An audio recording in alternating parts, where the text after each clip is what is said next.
एक स्टडी की गई जिसमें 3000 स्टूडेंट शामिल थे जो रोजाना 6 घंटे या उससे भी कम सो पा रहे थे। उनमें यह देखा गया कि उनकी याददाश्त बुरी तरह मुतासिर हो रही है।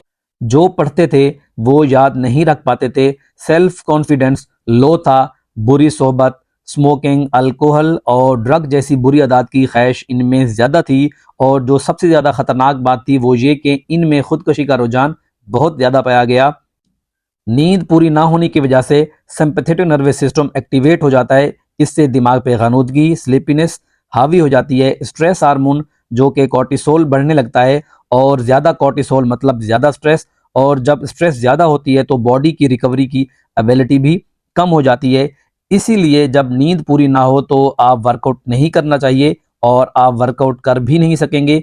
वॉक कर सकते हैं, क्योंकि अगर ये स्ट्रेस क्रोनिक फेज में चली गई तो ये दिल की और दिमाग की बीमारियों की वजह बन सकती है। डायबिटीज होने का खतरा भी बढ़ जाता है, क्योंकि स्ट्रेस हार्मोन बढ़ा हुआ रहता है और बॉडी को लगता है कि खतरा मौजूद है, तो बॉडी ग्लूकोज ज्यादा बना के रखती है और स्टोर शुगर भी ब्लड में आ जाती है, और मुसलसल शुगर बढ़ी हुई रहती है। स्ट्रेस हार्मोन भी बढ़ा हुआ रहता है, शुगर हमेशा हाई रहने लग जाती है। इसलिए इन हार्मोन्स को ग्लूकोकॉर्टिकॉइड भी कहते हैं। मतलब ये वो हार्मोन्स है जो बॉडी में ग्लूकोज को रेगुलेट करते हैं, और बिल आखिर ये वजह बनते हैं वेट गेन करने की या फैटी लिवर की। बॉडी में कॉर्टिसोल हाई होने की वजह से इम्यून सिस्टम शट डाउन हो जाता है, पैरालाइज हो जाता है, और वाइट ब्लड सेल की तादाद में कमी होने लग जाती है, जो जिस्म में मदाफती